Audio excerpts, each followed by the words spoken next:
I think we need to talk about Xbox Series X, Unreal Engine 5, Metal Gear Solid and many other Unreal Engine 5 games. Let's look into this.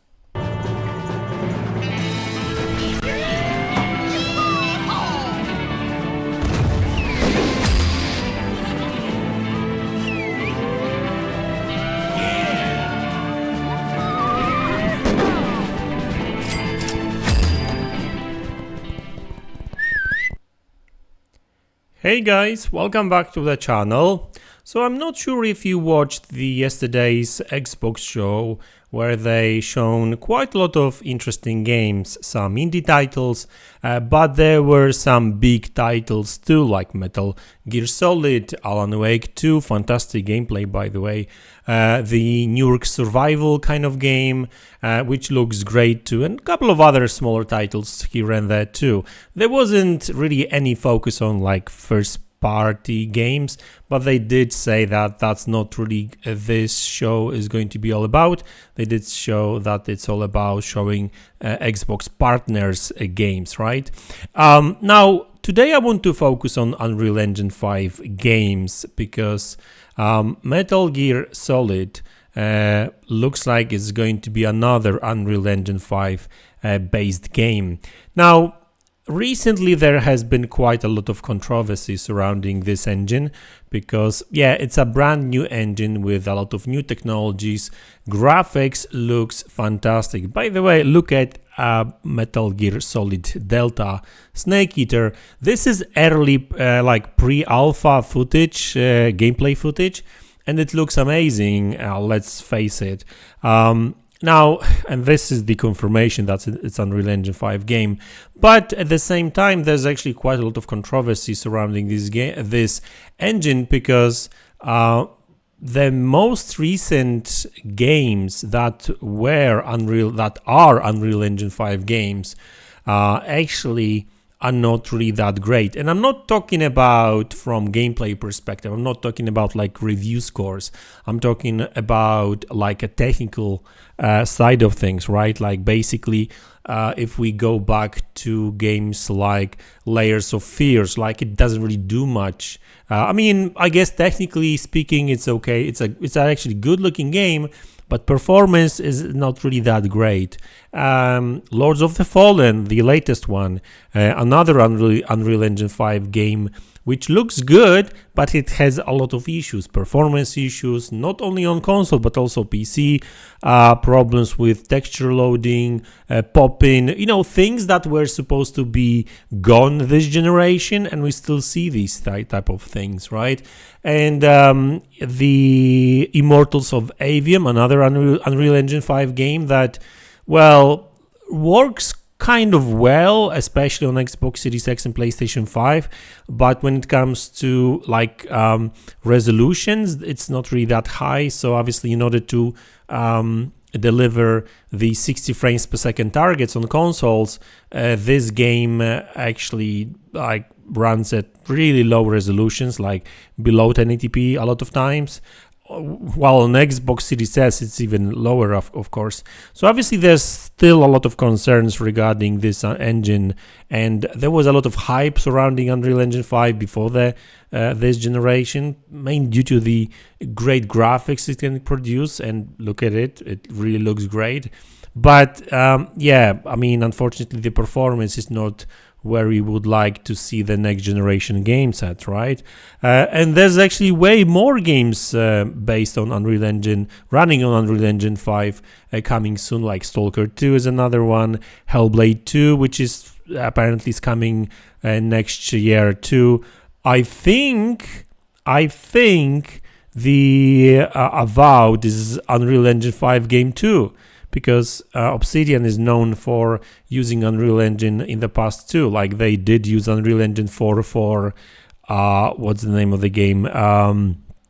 That space game. See, I forgot about it. Anyway, so they do use Unreal Engine 4 too, and like other even Xbox exclusives going to be using Unreal Engine 5, like Clockwork Revolutions is another Unreal Engine 5 game.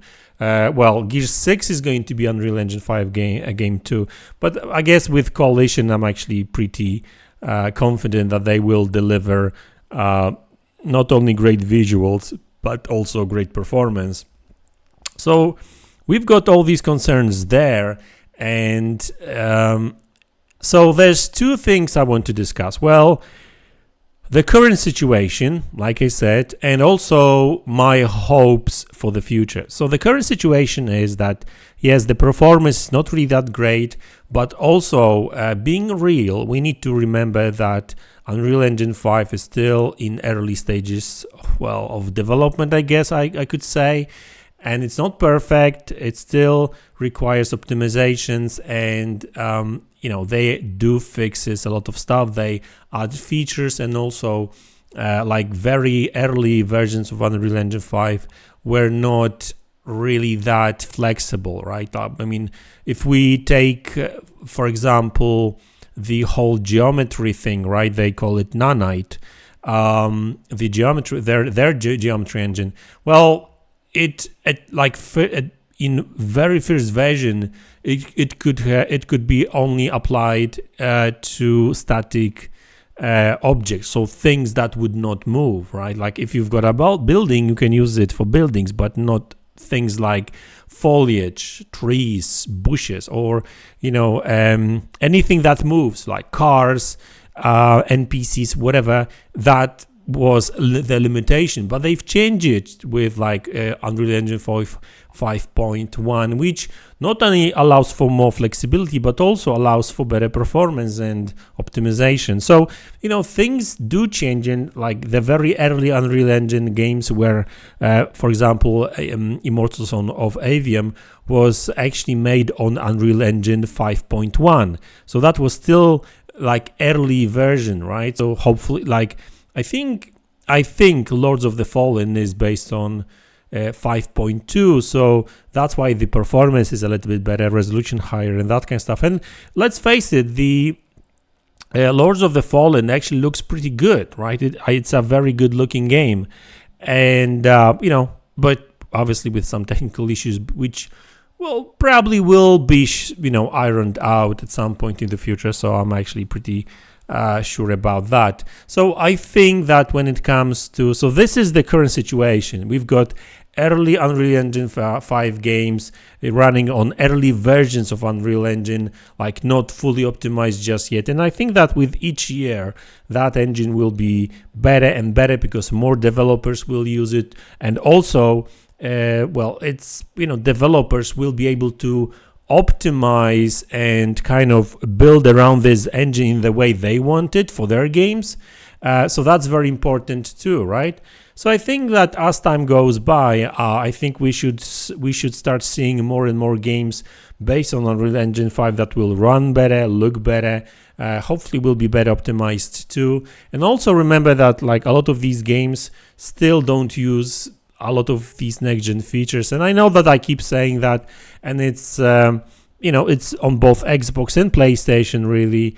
For example, good example, I think, which I spoke about a couple of days ago already, is Alan Wake 2, right? It's the first game really that is going to be using mesh shaders, but for that very reason they decided to drop support for some older GPUs on PC, right? So that's why we're still seeing a lot of games not using these next-gen features, because that requires to drop support for some older GPUs on PC. But hey, finally we actually seeing more and more games demanding SSDs on PCs,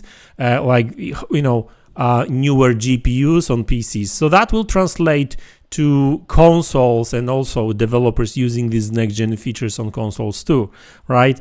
And listen, I get it. Like, I'm disappointed a little bit with that late adoption too, right? Because I was really expecting more games taking advantage of these features like way earlier in the generation, but I guess the we keep getting back to COVID, but COVID did affect a lot of things. It's like 2 years taken out of like a normal schedule sometimes, and that's why we see all these delays. Also in tech implementation in these games too. But anyway, looks like the future is going to be kind of brighter a little bit.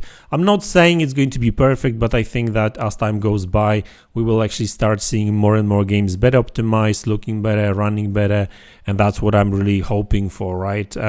Because developers will have more time spent with that engine. Also, Epic will have more time to optimize and improve number of things, so we'll see how that goes. But anyway, guys, that's the video. Hope you enjoyed it.